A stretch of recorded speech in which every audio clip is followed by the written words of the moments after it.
Alright, it should be up on YouTube, it should be up in the VTF. Start in 30 seconds.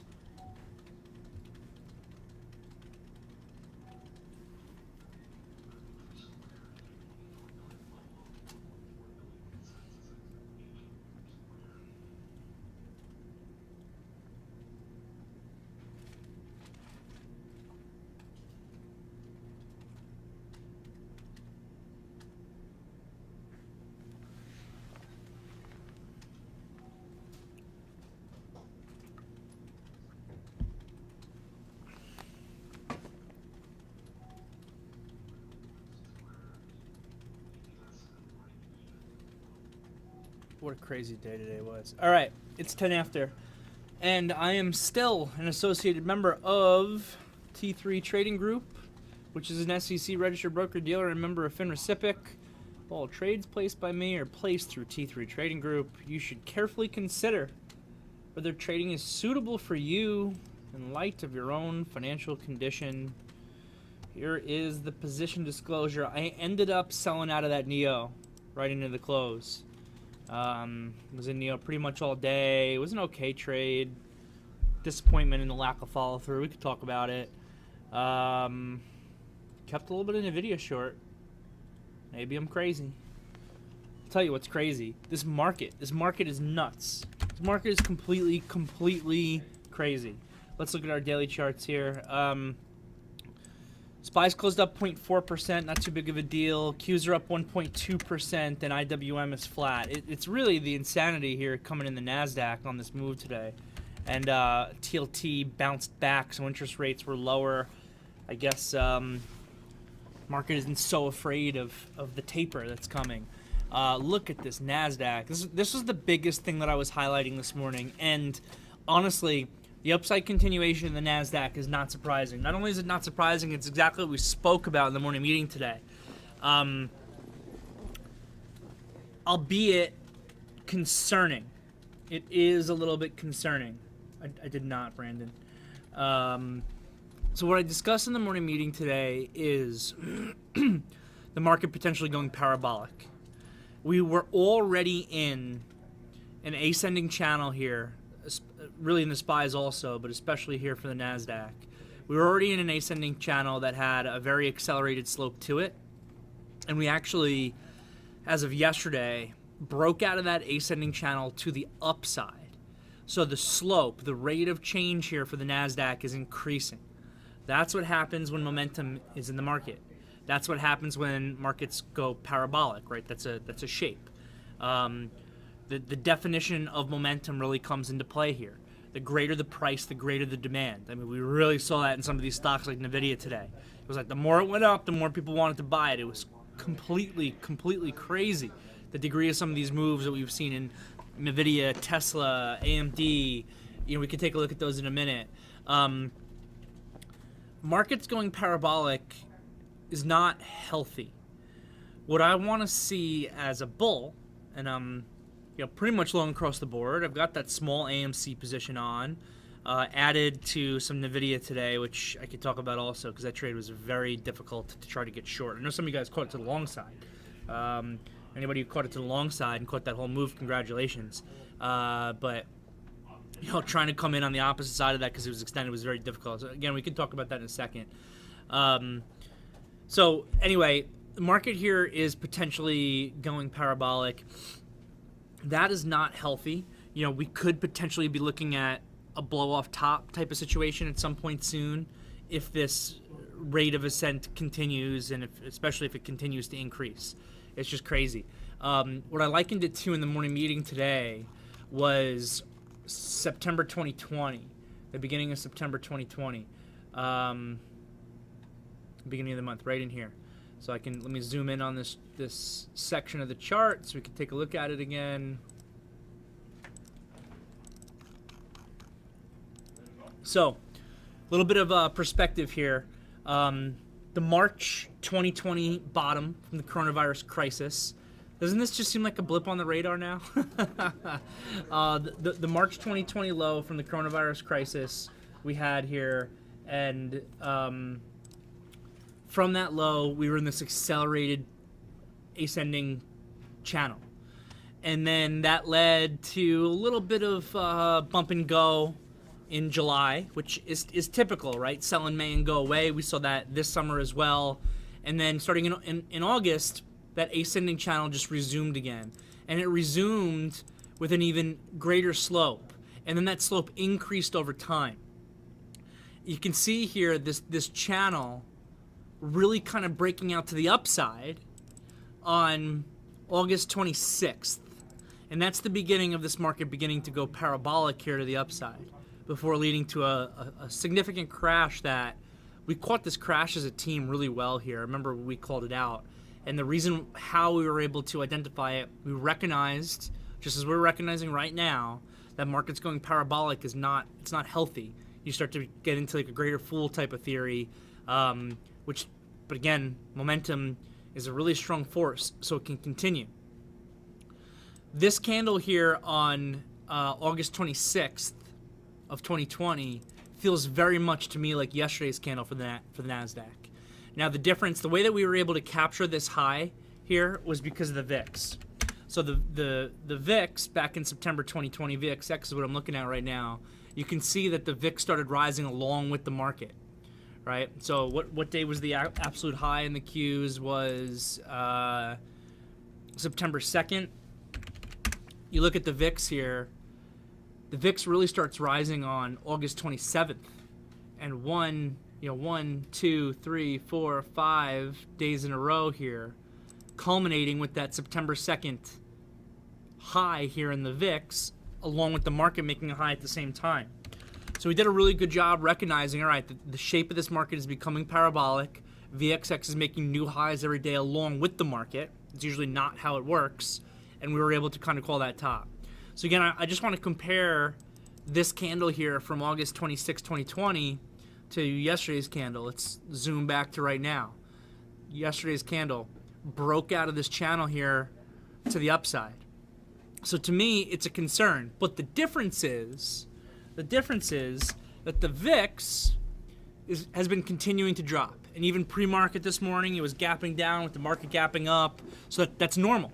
So I'm looking at this market breaking higher and seeing that the VIX is continuing to go lower.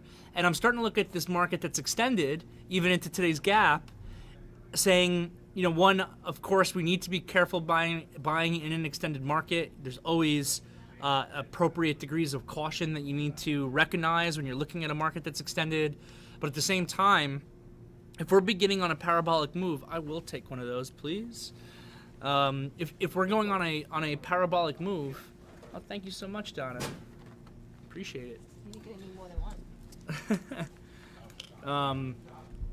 I got a little. What are we celebrating anything with this, or just you're being awesome? Okay. What? Corey being here. Donna just gave me a little Jello shot, so cheers. Oh, you guys can't see it on here? I think it's on the YouTube there. Anyway, cheers. I'm just gonna down this real quick. If I can down it, I'm gonna need a spoon.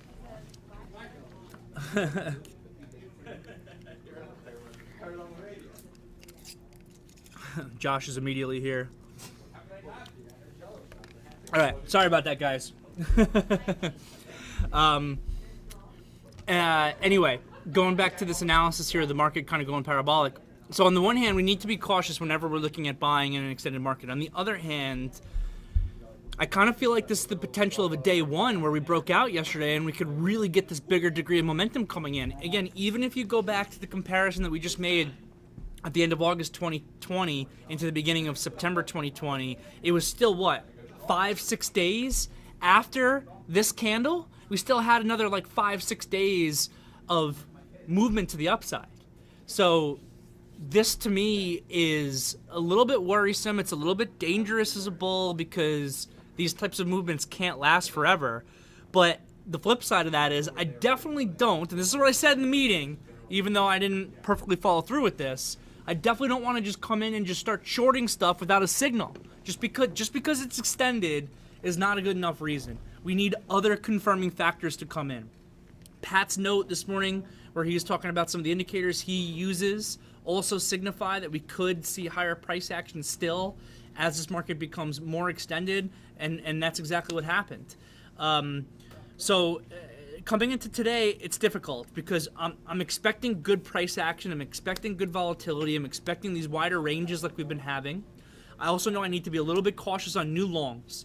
I really need to see something coming in to confirm that those new longs are worthwhile for me to take in an extended market. I want to see option flow. I want to see volume. I want to see our confirming factors. And if I don't have them, I got to be careful. And as far as the short side goes, I can't just short because the market's extended. Because a market that's irrational, if you want to even call it irrational, can remain irrational longer than you can remain solvent, right? That's the saying from, I think, from Keynes, the economist. And that's kind of the situation that we're in. So we really want to be picking our spots, and we'll see. Like, we might even be looking at several more days of upside here. So that's the Qs. I think they're the most dramatic as far as extension goes. SPYs, we're seeing here a little bit, but they didn't have as big a follow through. And the IWM actually gave a little bit of a doji, but that's after a huge day yesterday also. So we'll see what this turns into. I'm still seeing no signal to actually do any shorting. I am, for the most part, just sticking with my long positions, though I do have, at this point, a NVIDIA short position. NVIDIA short is actually my best name of the day, which is kind of crazy, considering what it did. And I'll be the first to tell you, the easy money was to the long side. We had the confirming factors that were telling you to buy, not short. Look at the volume today. Look at the option flow. The option flow, the bullish option flow that was coming in non-stop. It's so much easier. Even looking at my P&L, making money to the short side today, it is so much easier to have been long NVIDIA than to be short NVIDIA today. So much easier, and I lost a small amount of money trying to short AMD. So much easier to be long AMD than short AMD. I lost some money trying to short the T-Triple-Q today. I was really close to capturing the high on it, but it's such hard money. It's so much more difficult to trade counter trend and trade counter momentum than to just be with the direction of the movement. And that's a great principle for everybody to remember. Be with the direction of the movement. Don't be a hero. And if you are trying to be a hero, you really need to make sure that you have a signal. I did not really have a signal when I was coming in and trying to short the Qs. I was shorting the Qs here.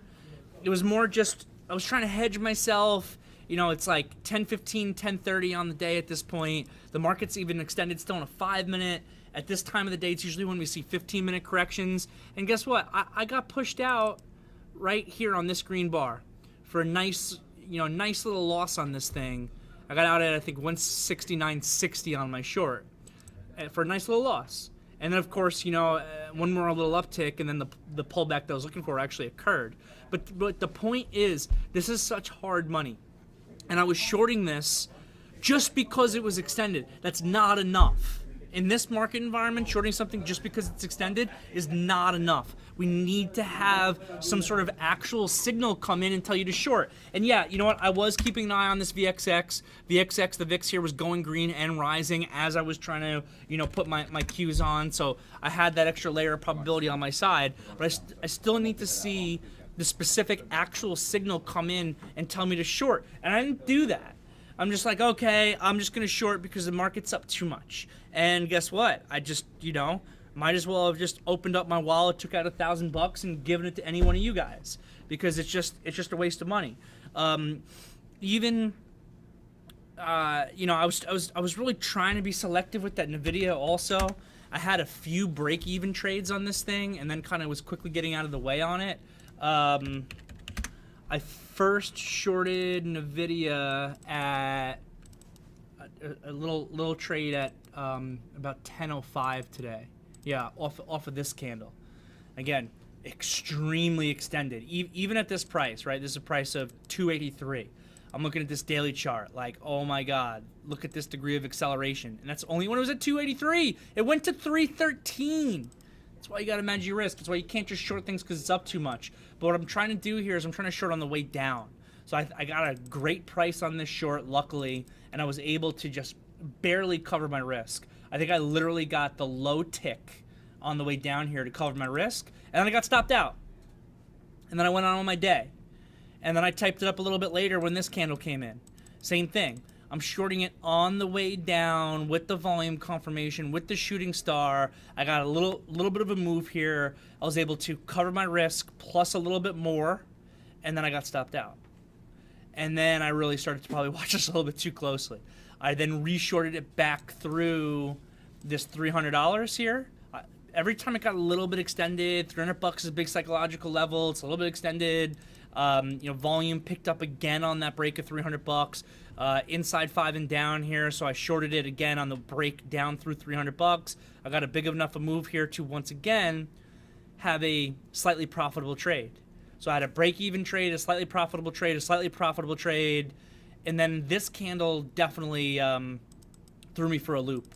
The problem with my short here, and this one I just took a straight loss on it.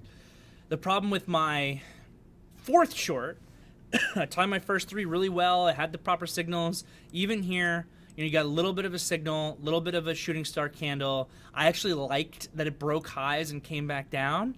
But what I didn't have was the extension anymore.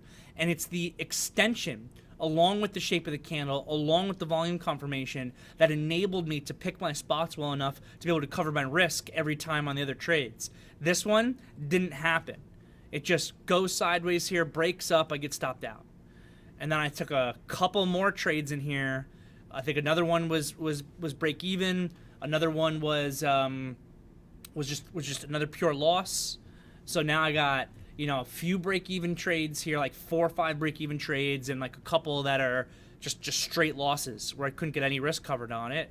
And this is just such hard trading. Look at this chart. Look at this chart. Look at the spots where I shorted. Even if I shorted this as perfectly as possible in all these spots, it still would have been so much easier to just be long the stock. Just be with the trend. I'm trying to show you guys what I'm seeing to try to strategically execute these shorts.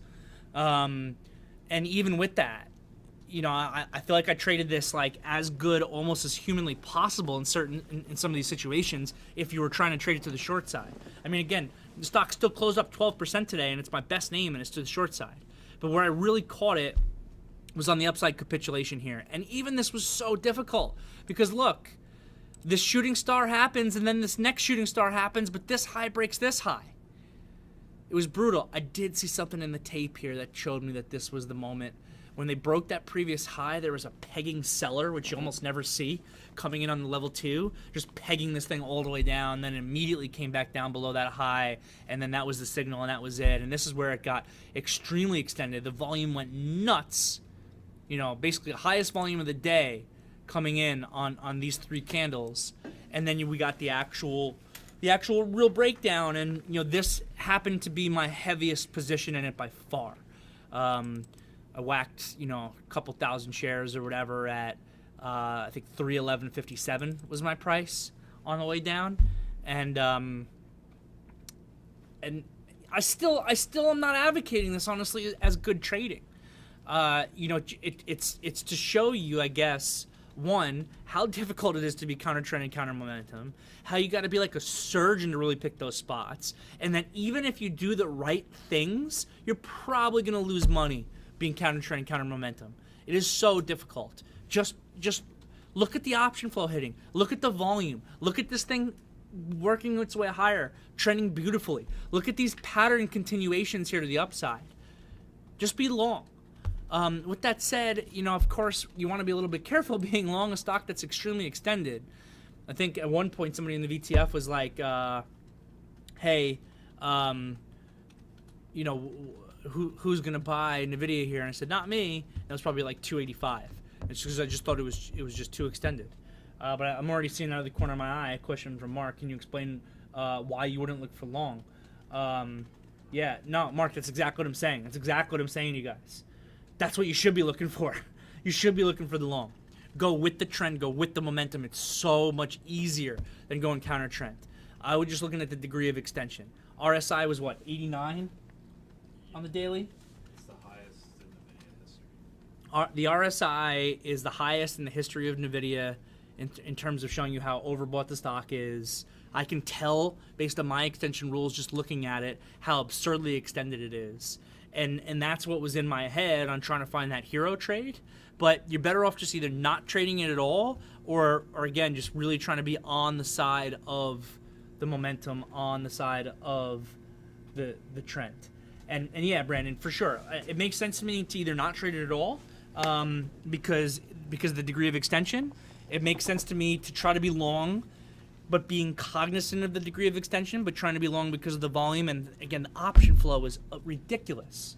But that's what we see. That's what we see in Tesla too, right? Whenever Tesla's given these insane moves, like I remember on this day here, on September 25th, it was just like NVIDIA. Pat all day is posting Tesla bullish action, Tesla bullish action, Tesla bullish action. And one other thing, though, did help to confirm the high was Tesla bearish action.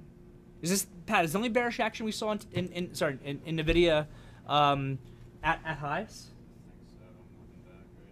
Pat's looking back, but I'm pretty sure that the only bearish option flow activity that we saw in NVIDIA all day was at highs. It shows you the power of using the institutional option order flow as an additional layer of probability in your trading. I still don't advocate just blindly buying a stock because you're seeing option flow. But when the option flow is consistent like that, take one. When the option flow is really consistent like that, that is that's a lot of times when these things just completely explode. It gives you that confirmation. And yeah, AMD too. I only tried that AMD short one time. Unfortunately, I didn't get my 1-to-1 kick by like 8 cents or whatever at the lows of the pullback, and then it made new highs, and I stopped myself out. What'd you say? I posted that at 251. Did you just repost? Oh, you just reposted it at 251. Literally at highs. Pat just reposted his own post from 2:51 p.m. NVIDIA bearish action. It's a $525,000 opening multi-sweep order, put order there for 305s. So that guy got paid. that guy got paid today, man. But yeah, up until that point, it was just all bullish, just so insane. The degrees, you know, and obviously we can see it in the NASDAQ and in the parabolic nature of the NASDAQ here, but the degrees of the moves here in some of these stocks right now, like your NVIDIA, like your Tesla, like your AMD, they're just so sick, and you don't want to fight them. You maybe can very strategically look for shorts when like that capitulation occurs, but for the most part, the money I made in NVIDIA today, I'm just want to recognize to myself, even, it's just such hard money. It's not what you want to be going after. And that's really all I got to talk about. I have a hard cutoff at 5 o'clock today, so I have to be shut down and leaving the office at 5 o'clock today. But I'm not even going to go over, you know, I guess I could go over NEO real briefly because a lot of us were in it. This NEO got a big upgrade today. Deutsche Bank put a price target of, I think, 70 on it, which was huge. I like the pattern going into it. I like the stock. This was a tough trade, though. It built out this bullish pattern, and it was just very heavy into it. And eventually, this ADMA caught up, and it was able to accelerate. So I took like a real nice ad just above $43. I was already in it, but took a bigger ad here. Right before it accelerated because this ADMA was catching up to the base of the flag, and I know that is usually when you get continuation, and I kept that ad stop super tight. I was just giving it to the low of that bar, so I was just coming in and risking whatever 20 cents in it, and then we're able to capture this move, and then I got that stock. Then I very quickly raised my stop to the low of this bar right here because I viewed this as a higher volume ignition bar on the break of this flag pattern, so I got stopped out of that stock on this candle here. So that's where I got stopped out of the larger portion of my position. The rest I was giving more breathing room to. I didn't even actually have a physical stop loss in at that low. I know Brandon asked me that question, but it didn't close well enough for me, so I liquidated my position into the close. I just figured this market's extended, the stock is giving me a tail here, I don't need to keep it, so I just got out. So yeah, then I traded the VUZI also. I lost a little bit of money in VUZI, looking for momentum to come in and could give continuation. But that's it. That's really all I wanted to chat about. So I'm happy to take a look at any questions. Today was crazy. Scrolling back to about 10 after 4 here. We got a lot of companies here that are reporting earnings after hours. Square is down. Did Oxy have numbers? Yeah. That looks like it's trading flattish to down. Peloton is destroyed on its numbers, right? Yeah, it's murdered. Absolutely murdered. Confirm, do you look at what percentage above the 50-day moving average market or 21-day moving average as a sign of a market extended? So, Fern, the way that I look at market extension is the space between the 8 and 21 EMA. So I consider the space between the 8 and 21 EMA to be what I call technical equilibrium for the stock or market that I'm looking at. So when your stock is trading at $310 and the 8 EMA is at 262, you're looking at a stock that's extended by about $50 in a $300 name. The right way to really look at that would be on a percentage basis and not just absolute dollar numbers. But I mean, you can, for me anyway, I've been doing this for a while, I can just eyeball it and I can really tell that those degrees of extension are really large at this point. So I would call the 8 EMA, I call this the upper band of equilibrium, and the 21 EMA, I call this the lower band of equilibrium.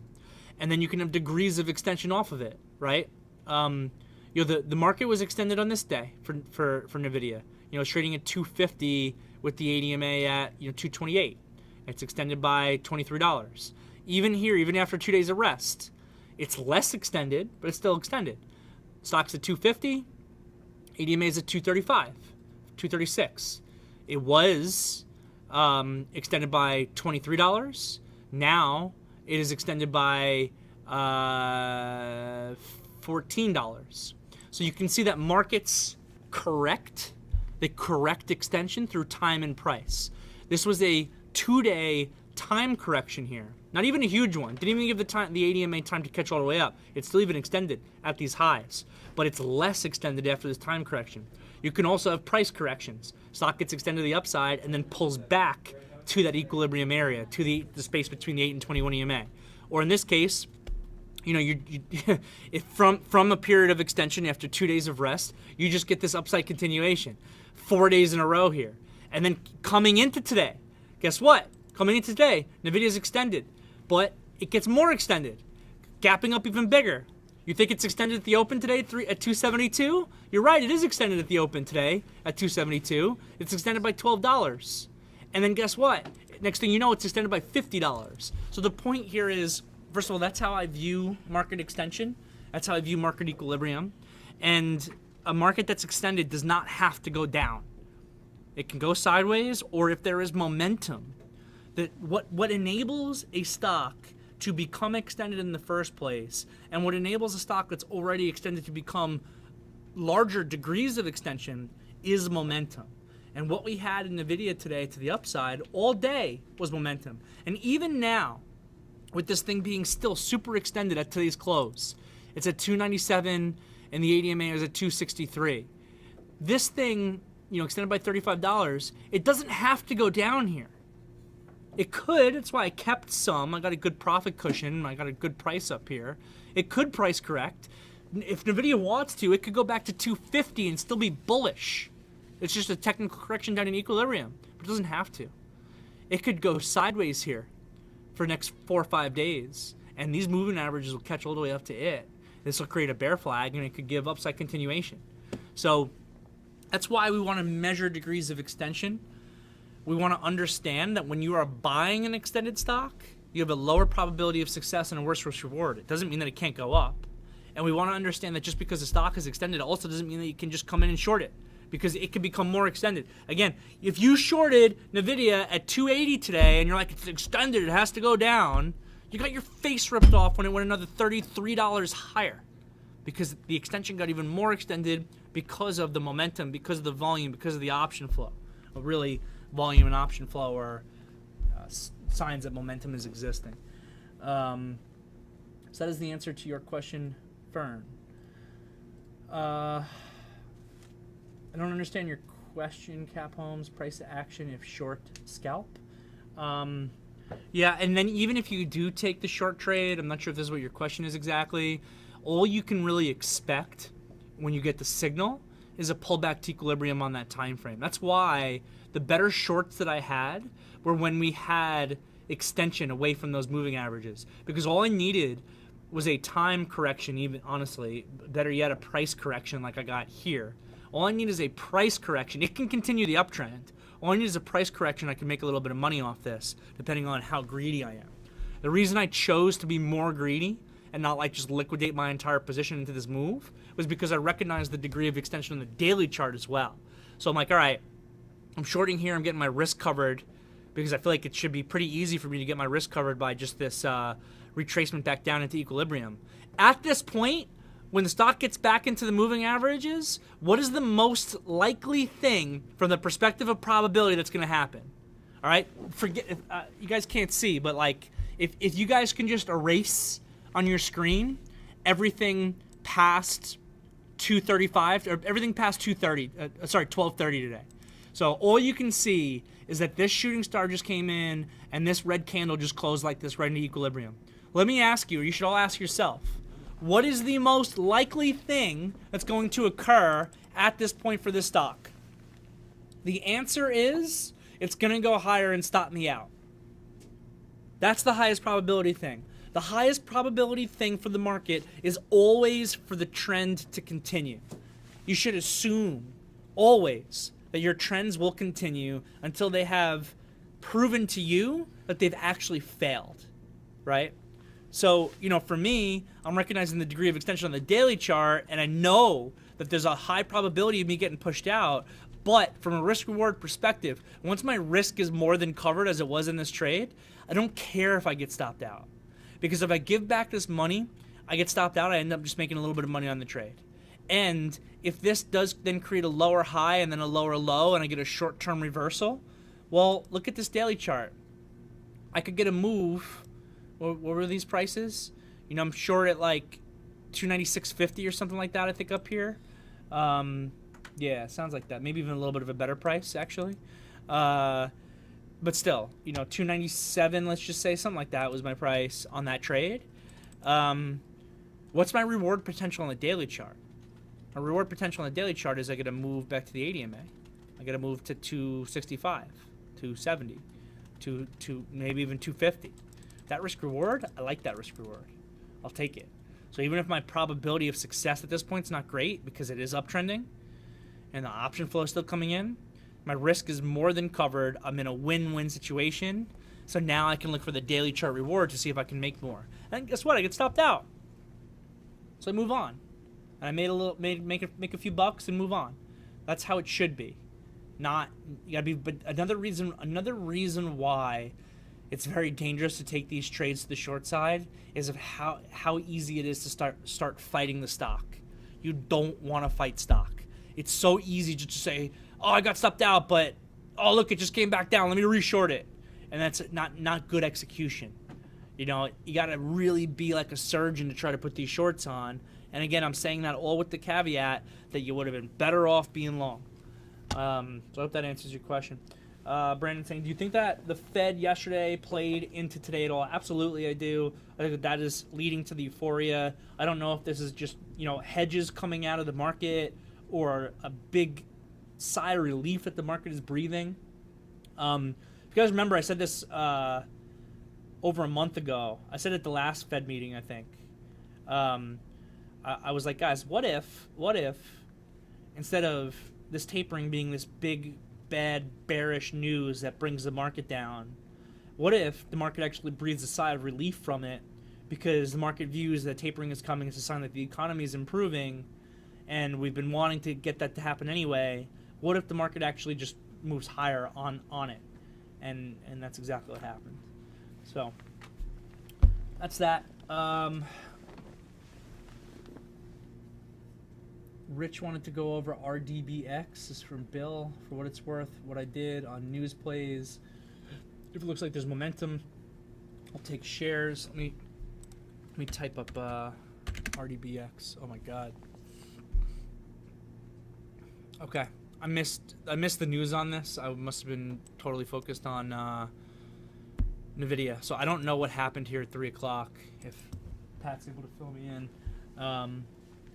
So for what it's worth, what I did on news plays, if it looks like there will be momentum, I'll take shares, sell half once there is a pop, then be very aggressive with my trailing stop after that first sale.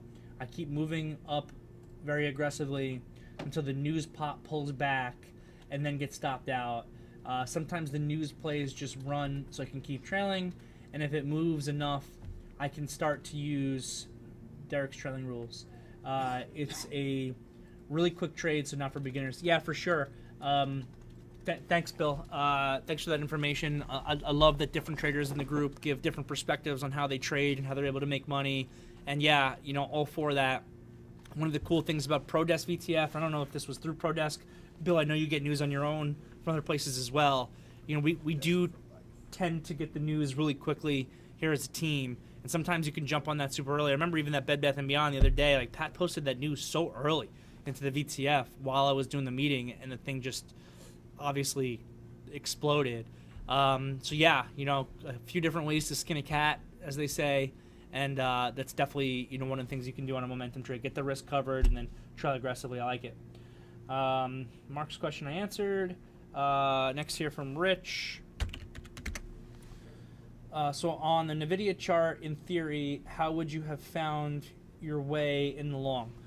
Sure. Let's just look for trades here. Unfortunately, it's straight up from the beginning. This is not an inside 5. If this was an inside 5, that could be a trade. This right here, this right here is definitely a bull flag, though. So the first real entry I see will be trying to buy this bull flag. You buy the break of the bull flag at like 285 or so. You would have to give it to 282, so you got like $3 in risk. That's the first real trade that I see. I don't like this pivot low as a buy. I don't see a signal for a buy there, unfortunately. You have a next resistance here at 290. You could be buying through the break of that intraday resistance at 290 as a potential trade. I really actually don't see too many. Even this pivot low here I think is actually difficult to bite into as well. Like, I think as you guys know, was this an inside bar actually? Yeah, it is. So actually, you could have tried this too. When I'm looking for pivot lows and trading stocks, I like to buy continuation hammers or inside and up. I don't like to just, see a stock that's coming down like here and just hope that it then goes up without an actual pivot. Here, you get the inside and up, so you could try to be long versus this low. But it's pretty wide-ranging inside bar, so I don't love it. But that's potential execution as well. What about this one? Is this an inside too? Yeah, same thing kind of goes with this one. I don't really like the range on this inside bar, but it is an inside bar as a pivot into equilibrium. So when this inside bar breaks up here, you could be going long again. That's like a third potential trade to get long. I don't love any of these. I struggle with them. I struggle with them personally because I'm looking at this chart. I'm always looking at multiple time frames. We all need to look at multiple time frames. I'm looking at this 5-minute chart, even at this area, like, okay, I understand it's stringing higher. I understand the option flow is coming in. I understand the volume is there. I understand there's a lot of reasons why this thing can go higher, but I still get in my own head on the degree of extension on the daily chart that makes me think that my reward is very limited. But even that being the case, the risk reward can make sense here. You're looking at a stock that's at all-time highs. It's having the most insane option flow that I've almost ever seen, that has huge volume. You could take those trades. The daily chart's just one layer of probability against those intraday longs, when many other layers of probability are on the side of those intraday longs. Again, the chart pattern, the fact that it's all at all-time highs, the fact that we are in a market environment right now where we're seeing this in multiple names like Tesla, the fact that the degree of the option flow coming in. So you've got multiple layers of probability on the side of your longs here on these small time frames, even if you have that layer of probability of the extension on the upside being against you. So that's the answer to your question there, Rich. Okay. Scrolling through from Christian. Could you talk about what would have been the ideal execution in Nikola? Keep in mind, guys, I only have 10 minutes left. I really got to close out by 5 o'clock today. So I'll just do as many questions as I can until then, unless I get through all of them. Yeah, so I remember looking at this Nikola. It got called out by someone here on the team when the volume came in. I don't remember who here. I think that this trade's very difficult because of the way they filled this gap. We actually brought up Nikola in the meeting today for a buy, like versus yesterday's high, 1292. And I think pre-market, when we reviewed this, it was trading at like 1350, and I was like, I'm not paying up to 1350. I'm not risking 60 cents in this thing. But if I could get a price of like 1320 or something like that and risk 25 cents in it, I'd be more interested from a risk-reward perspective. So there's a real possibility, even though I didn't do it, that I could have came in and bought this thing at 1320 here. I would have gotten stopped out. That'd be the first thing I would tell you. Had I taken that trade, I would have gotten stopped out on this bar. And then I probably would have stopped looking at it. As far as if you want an ideal execution, you could say this inside 5 and up, but I don't love it. To me, this thing's broken at this point. It filled its gap, but it never should have filled its gap if that news was going to be real. My preferred execution actually would be up here on the break of these highs and the volume came in. It is negating this downside opening momentum by breaking these highs. So now that it actually broke these highs, you can get upside follow through, and you've got this juicy volume confirmation. So I think that the ideal buy would have probably been a rebuy, meaning that you take your first loss on this thing, but somehow it's still on your radar, and you're buying it through these highs with the volume confirmation, and you could probably even utilize that bar low as your stop, 1323.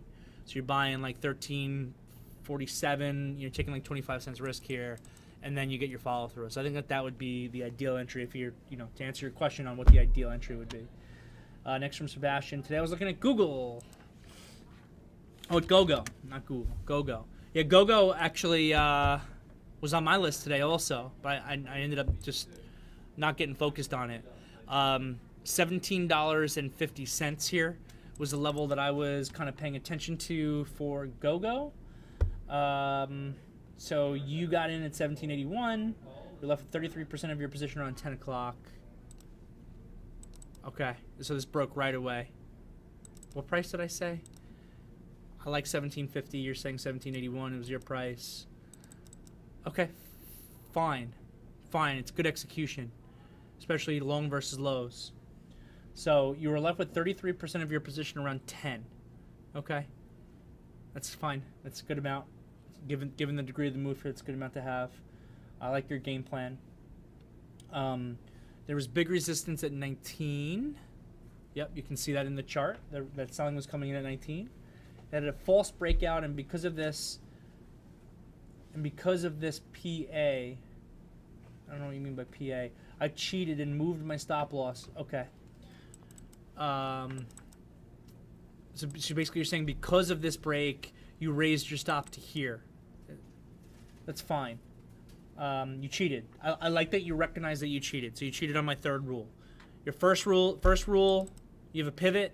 Fine. Second rule, ADMA caught up to that pivot. Great. Those are the two I always 100% of the time want to follow. Third rule, new high. You didn't get it. You cheated on that one. If ever I cheat on a trailing rule, that's the rule that I cheat on. So awesome stuff that you're aware of all that. It worked out well. Wanted to ask you, what do you think of this decision, and what do you do when you see this type of seller? So again, I love your decision process there. What do I do when I see this type of seller? Usually nothing.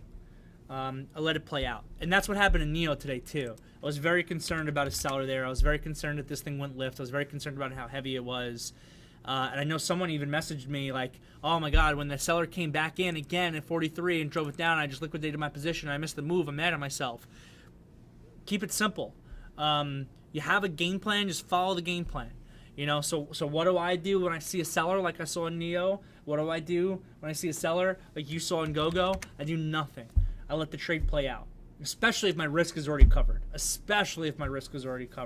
Because at that point, who cares? You're in a win-win situation. And what scenario, next question from Cody, in what scenario do you look at SMAs versus EMAs? I look at SMAs on large time frames, on daily charts. I particularly look at a 20, 50, and 200 SMA, simple moving averages. The slope of the moving average tells me the essence of trend. I'm tight on time, so I don't want to fully explain that right now. I think it's in my classes somewhere. It might be in a YouTube video. It might be in my training program classes I think you have access to. I could also give a more detailed explanation on how I utilize SMAs in a different afternoon meeting. I'm just pressed on time. Next from Dave, can you talk about how to enter on lower time frames? Sure. So the way that I love to trade is I like to have the big picture tell me what I want to be involved in and where I want to be involved in it. The big picture is, the big picture levels are created by institutional money. It's the institutional money that I care about. It's the big money that I care about. And then what I oftentimes want to do is I then want to execute that information based on on a smaller time frame, particularly the stop loss. A lot of times my entry execution is actually like the level itself on the daily chart, like in GoGo, which is still up, like 1750. Why 1750? It's the level on the daily chart. But then my stop loss a lot of times might be intraday. And again, it depends on the specifics of the execution. If you're trading a bull flag, like in the video that I just spoke about, well, if you're trading this bull flag right here, you trade the bull flag, right? You buy the breakout of the bull flag, your stop loss is the low of the bull flag. If I'm buying a daily breakout, I might use a 5-minute or 15-minute ignition bar low. That's what we call it, to kind of be my stop loss. So often what I'm trying to do is I'm looking for daily chart reward for small time frame risk, right? Everyone loves to talk about risk reward ratios. I want 1 to 3, I want 1 to 5, whatever. I don't really think about it too much that way. One, because I'm usually looking for unlimited upside. That's the ultimate risk reward ratio, is when your risk reward, the reward side of it, is infinite. And two, I know that if I can stay focused on this concept of daily chart reward for intraday risk, those risk reward ratios are gonna work out. Pat's the man. I can barely beat him, and I know if I do, then the momentum will come. Yep. Zahor here with a simple question. Where do you see the option flow coming in? I'm looking for a source, systems name. I see the option flow in the VTF is where I see it. Pat posts it right into the VTF. Now, if you want to ask Pat where he gets it, shoot him an email because I'm not 100% sure. I think he uses Wall Street Jesus and some other resources as well, but ask him. All right, gang, it looks like I got through all the questions just in the nick of time because I really got to bounce here today. Again, just a crazy market environment. This market's been nuts. This price action's been nuts, but that means there's a lot of opportunity. And some of you guys are doing a great job capturing that opportunity. I love to see it. So everybody have a great night, and I will see you all tomorrow. Keep up the good work, team.